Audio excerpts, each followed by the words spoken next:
ನಮಸ್ಕಾರ ಎಲ್ಲರಿಗೂ. ನೀವು ನೋಡ್ತಾ ಇದ್ದೀರಾ ಜೈ ಶಿವಾಲಿ ವ್ಲಾಗ್ಸ್ ಯೂಟ್ಯೂಬ್ ಚಾನಲ್. ನಾನು ಕಿರಣ್ ಅಂಗಡಿ. ಸ್ನೇಹಿತರೆ, ಇವತ್ತು ಒಂದು ಸುಂದರವಾದಂಥ ನೂತನವಾಗಿ ನಿರ್ಮಿಸಿದಂಥ ಒಂದು ದೇವಾಲಯವನ್ನು ತೋರಿಸೋಕೆ ಅಂತ ಹೊರಟಿದ್ದೀನಿ.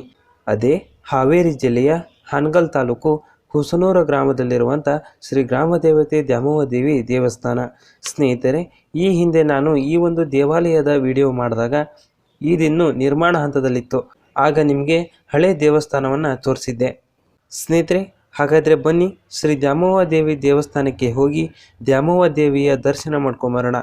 ಸ್ನೇಹಿತರೆ, ಅದಕ್ಕೂ ಮುಂಚೆ ನೀವಿನ್ನೂ ನಮ್ಮ ಯೂಟ್ಯೂಬ್ ಚಾನಲ್ನ ಸಬ್ಸ್ಕ್ರೈಬ್ ಮಾಡ್ಕೊಂಡಿಲ್ಲ ಅಂದರೆ ಈ ಕೂಡಲೇ ನಮ್ಮ ಯೂಟ್ಯೂಬ್ ಚಾನಲ್ನ ಸಬ್ಸ್ಕ್ರೈಬ್ ಮಾಡಿಕೊಂಡು ಪಕ್ಕದಲ್ಲಿರುವ ಬೆಲ್ ಬಟನ್ನ ಪ್ರೆಸ್ ಮಾಡಿ.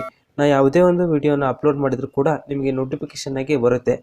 ವೀಕ್ಷಕರ ಗಮನಕ್ಕೆ, ಸ್ನೇಹಿತರೆ, ನಿಮ್ಮ ಸುತ್ತಮುತ್ತ ಇದೇ ತರಹದ ಅದ್ಭುತ ದೇವಾಲಯಗಳಿದ್ದರೆ ಅದರ ಸಂಪೂರ್ಣ ಮಾಹಿತಿಯನ್ನು ನಮಗೆ ವಾಟ್ಸಪ್ ಮುಖಾಂತರ ತಿಳಿಸಿದರೆ ನಮ್ಮ ಯೂಟ್ಯೂಬ್ ಚಾನಲ್ನಲ್ಲಿ ಪ್ರಸಾರ ಮಾಡಲಾಗುತ್ತದೆ. ನಮ್ಮ ವಾಟ್ಸಪ್ ನಂಬರ್ 9535751604. Thank you. ಬನ್ನಿ ಸ್ನೇಹಿತರೆ, ವಿಡಿಯೋನ ಶುರು ಮಾಡೋಣ.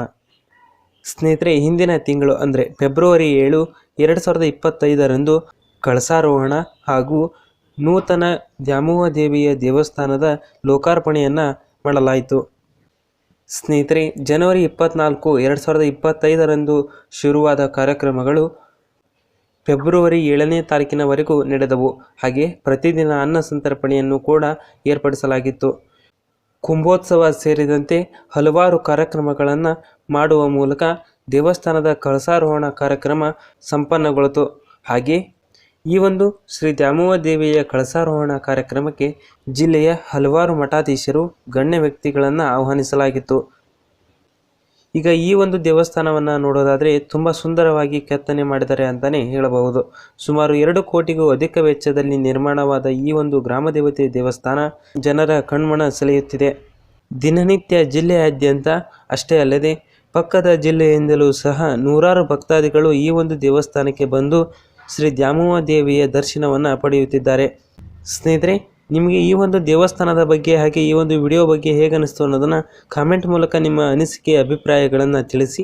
ಹಾಗೆ ಇಂತಹ ಇನ್ನಷ್ಟು ವಿಡಿಯೋಗಳಿಗಾಗಿ ನಮ್ಮ ಜೈ ಶಿವಾಲಿ ವ್ಲಾಗ್ಸ್ ಯೂಟ್ಯೂಬ್ ಚಾನಲ್ನ ತಪ್ಪದೇ ಸಬ್ಸ್ಕ್ರೈಬ್ ಮಾಡಿ ಅಂತ ಹೇಳ್ತಾ ಈ ಒಂದು ವಿಡಿಯೋನ ಇಲ್ಲಿಗೆ ಮುಗಿಸ್ತಾ ಇದ್ದೀನಿ. ಧನ್ಯವಾದಗಳು ಇಲ್ಲಿವರೆಗೂ ವಿಡಿಯೋ ನೋಡಿದ್ದಕ್ಕಾಗಿ.